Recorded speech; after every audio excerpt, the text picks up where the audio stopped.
programme vous est offert par Illico Cash.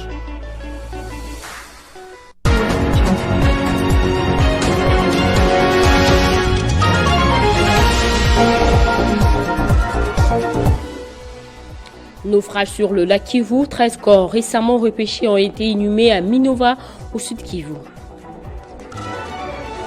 En diplomatie, le calvaire des fonctionnaires des ambassades de la République démocratique du Congo à travers le monde va bientôt connaître sa fin.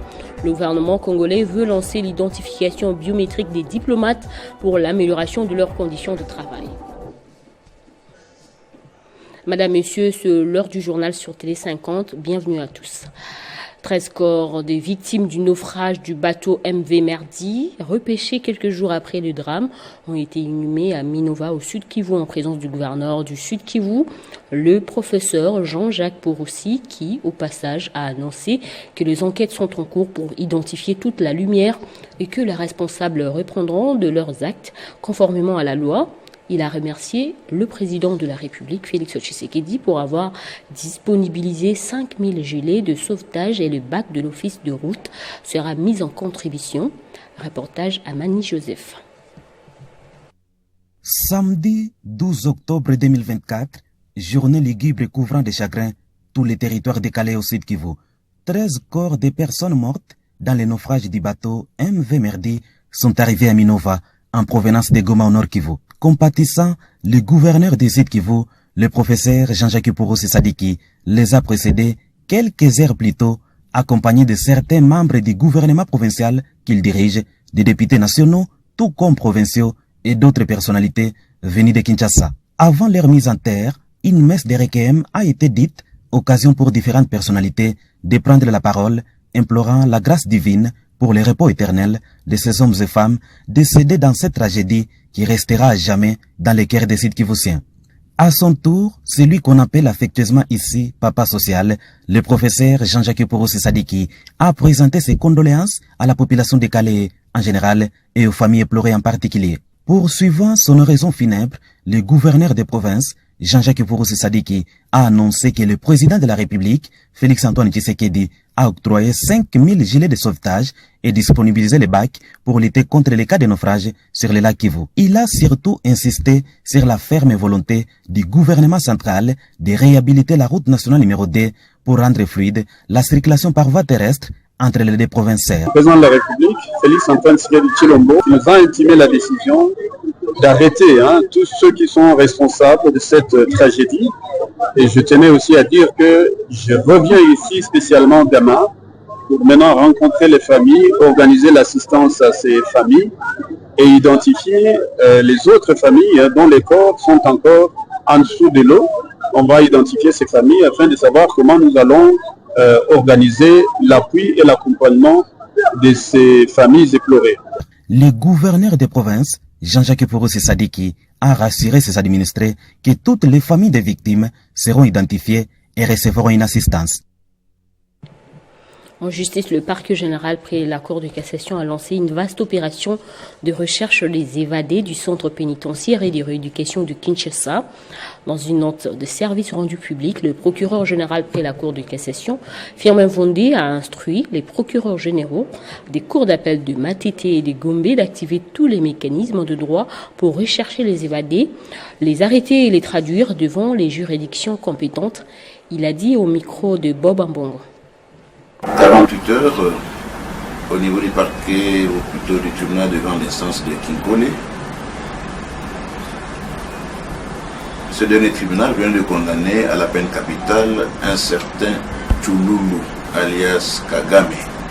Nous avons géré au mieux les prévenus qui devaient être à la prison et nous constatons que la recrudescence de tous ces cas qui se trouvent à Kinshasa, qui sont documentés, parce que nous sommes en accord, plutôt en liaison avec les services, sont le fait de beaucoup de personnes qui se répartent la prison. Les cas emblématiques de ce monsieur qui a tué, condamné à mort, aussitôt sorti, se met encore à courir derrière les personnes, à tenter à leur vie. C'est un cas qui interpelle le ministère public. Nous n'allons pas nous décourager. Nous allons continuer à traquer tous ces malfrats qui puissent répondre de leurs méfaits partout où ils seront attrapés. Je crois que les procureurs généraux ont sous leur contrôle les parquets inférieurs. Il y a aussi les services qui sont sous leurs ordres. Ils vont donc se mettre à la tâche et ramener là d'où ils sont partis ces prévenus de grand chemin. Je dis bien ceux qui sont partis de la prison sans titre légal. C'était pour moi une occasion pour interpeller même la conscience collective, toute la population quinoise, toute personne qui connaîtrait quelqu'un qui est parti de la prison pour avoir commis des faits suffisamment graves, de le dénoncer pour que nous puissions nous occuper de lui. Votre vie n'a pas de prix. Aidez-nous à faire le travail.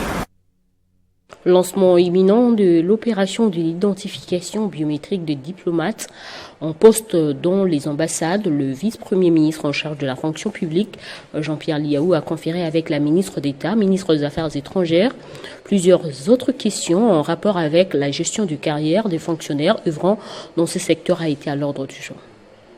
L'administration publique. Dans son speech effectué à l'occasion du lancement de la publication de l'annuaire, le vice-premier ministre, ministre en charge de la fonction publique, Jean-Pierre Liaou, avait fait mention de l'extension de l'opération d'identification biométrique dans les ambassades et missions diplomatiques en vue de recenser les fonctionnaires de l'État œuvrant dans ces secteurs. Et pour tabler sur ce dossier, le vice-premier ministre Jean-Pierre Liaou a reçu en audience Madame Thérèse Kaikwamba, ministre d'État en charge des Affaires étrangères, le vendredi 11 octobre 2024 dans son cabinet de travail.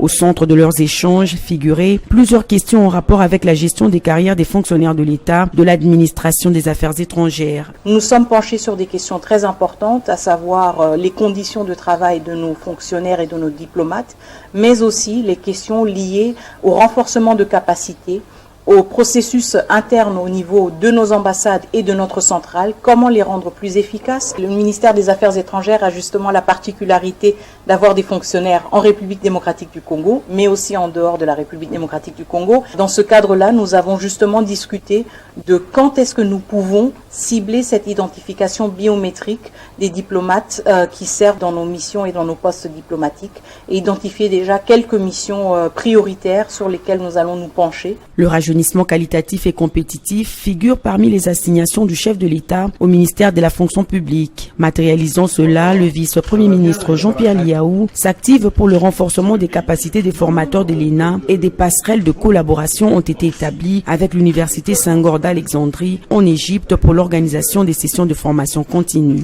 L'objectif est d'avoir un impact. Le ministre veut un impact, il veut une réforme, il veut que les choses avancent. Il veut transformer véritablement une administration et il a une vision notamment pour mettre en place un assise avec des cadres importants des différents ministères. La conférence sur les mines, l'énergie et les infrastructures qui sera organisée par le gouvernement provincial du Maniema est bel et bien confirmée. En date du 14 au 16 de ce mois d'octobre, une délégation des membres du gouvernement national, les investisseurs, la notabilité et les filles et fils de cette province sont arrivés depuis hier samedi à Kindu pour participation active à ces assises. Le directeur général du CMAP séjourne à Kindu, chef-lieu de la province du Maniema depuis ce samedi 12 octobre de l'année en cours. Jean-Paul Kapongo Kadiobo va participer à la conférence sur les mines, l'énergie et les infrastructures organisée par le gouverneur de la province du Maniema. Devant la presse, celle-ci a tout d'abord remercié le chef de l'État Félix-Antoine Tshisekedi Tshilombo pour la confiance placée à sa modeste personne. Le patron du service d'assistance et d'encadrement d'exploitation minière à petite échelle en République démocratique du Congo a dit venir apporter son expérience à cette initiative du gouverneur de la province du Maniema. Saluer ici avec un vivant hommage à son excellence monsieur le président de la République, chef de l'État Félix-Antoine Tshisekedi Tshilombo. Cette visite a coïncidé avec l'invitation de son excellence monsieur le gouverneur de province et je félicite d'ailleurs bien entendu parce que ça a été une invitation personnelle. Et j'ai obtenu de la part de son excellence monsieur le ministre de l'État lors de l'émission de l'église. c'est un site qui va me permettre de faire un état des lieux général de mon service de savoir comment les SAEMAP Maniema fonctionnent, le cadre qui est là est permanent avec les institutions professionnelles. Excellence, monsieur le gouverneur a pensé, bien entendu, le gouverneur de Maniema, il a pensé de nous donner les thèmes que nous allons parler sur la gestion de tout ce qui concerne la coopérative en RDC. Aussitôt arrivé, Jean-Paul Kapongo Kadiobo est allé rendre ses civilités auprès du chef de l'équipe provinciale de la province du Maniema avec qui il a eu un petit entretien. Occasion faisant la ronde pour lui de visiter le bureau provincial du CMAP Maniema où il a lancé un message d'espoir à tous les agents tout en promettant de trouver une solution. Dans un communiqué officiel rendu public, la succession du feu maréchal Mobutu Sese Seko a clarifié la situation entourant la gestion de l'héritage de l'ancien président congolais dans la commune de Lingwala. Les détails dans cet élément. La succession du feu maréchal Mobutu Sese Seko, Kuku Ngbedu Wazabanga informe la population congolaise en général et quinoise en particulier que seul M. Mobutu Zanga Zebaï Joseph, liquidateur attitré de la succession selon le jugement RC 1764-G, est habilité à engager cette dernière avec des tierces et qu'à ce jour, il n'a pas été désigné qui que ce soit à communiquer en son nom. Par ailleurs, elle informe l'opinion qu'elle n'est ni de près ni de loin liée au dernier scandale des deux guerpissements intervenus à Kinshasa dans la commune de Lingwala sur l'avenue Mouchi et rassure que tous les moyens sont mis en œuvre pour que ces usurpateurs subissent la rigueur de la loi quant à leur énième forfait. Elle demande cependant aux Congolais et Congolaises de dénoncer auprès des autorités compétentes toute personne autre que son liquidateur qui prétendrait engager la succession si elle n'est pas porteuse d'un mandat expressis du liquidateur fait à Kinshasa le 11 octobre 2023 pour la succession. Mobutu Nzanga Zebaï Joseph, liquidateur. L'Institut supérieur des techniques médicales Bukavu a remis des diplômes à 162 étudiants, marquant ainsi la fin de l'année académique 2023-2024. Parmi ces diplômés, 120 ont suivi le nouveau système licence, master, doctorat, tandis que 42 ont été formés selon l'ancien système Pandem. Le taux de réussite à la première session s'élève à 30. Ces chiffres ont été révélés par le secrétaire général académique de l'ISTEM Bukavu lors d'une double cérémonie de clôture officielle de l'année académique et de collation des grades académiques. Un reportage à Mani.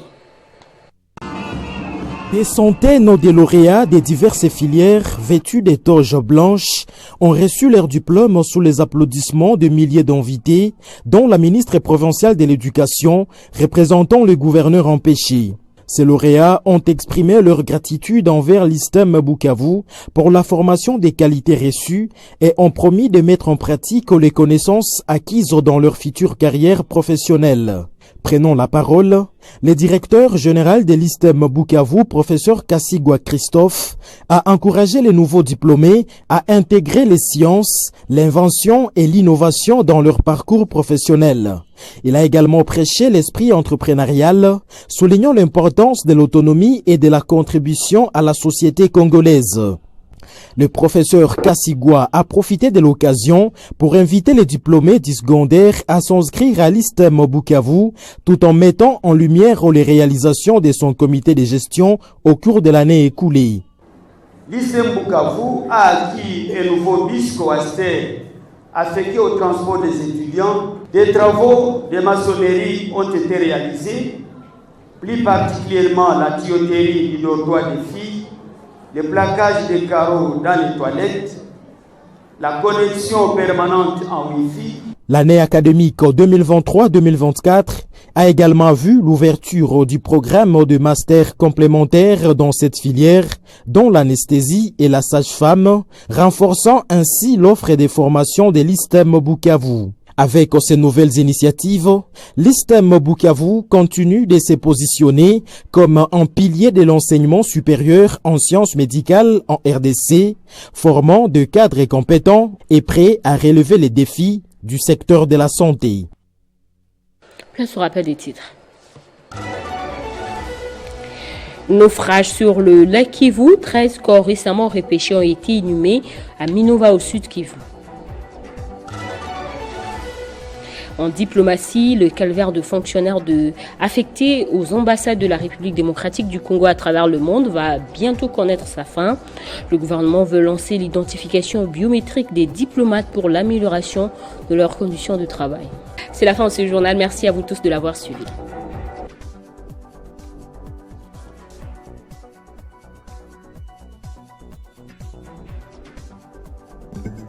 Retrouvez toute l'actualité en continu sur www.tele50.cd.